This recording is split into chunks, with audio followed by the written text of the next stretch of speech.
तो power star Pawan Singh के गजब ददरनाक एगो गाना आइल बा लहंगवा रंग। तो जे भी पावर स्टार पवन सिंह के फैन हो वीडियो के पूरा देखे जाए आ भैया एगो लाइक वीडियो के जरूर करके जे जाए, काहे से कि गाना भैया बवाल मचावता। तो हर साल याद साली रखबो। पावर स्टार पवन सिंह ने साबित कर दिया कि भोजपुरी इंडस्ट्री में सिर्फ चलेगा तो हमारा ही चलेगा,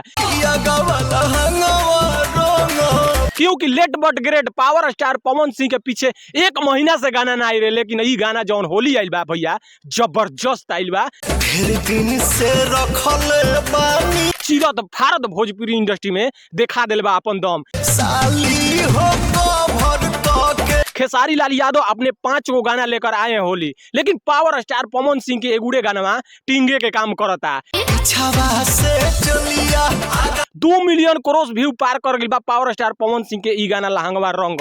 भैया 15 घंटा में सोचा पावर स्टार पवन सिंह के पावर दिख गई बा ई गाना में, काहे से कि power star Pawan Singh Bhojpuri industry के रचयिता कहालन। आ जब उनकर गाना आवेला तो होली इंडस्ट्री में आ भोजपुरी इंडस्ट्री में अपन दम देखा देवेला। तो पावर स्टार पवन सिंह के सबसे बड़ा म्यूजिक चैनल वेब म्यूजिक से आइल बा। ये गाना के म्यूजिक डायरेक्टर बने प्रियांशु सिंह छोटा पवन सिंह, काहे से कि भैया छोटा पवन सिंह पावर स्टार पवन सिंह के हाथ इनकरा कपार पर बा। आ जब म्यूजिक बनावेलन पावर स्टार पवन सिंह के तो तहलका मचावेला भोजपुरी इंडस्ट्री में। तो गाना कैसा लागल एगो प्यारा सा छोटा सा कमेंट जरूर करिएगा।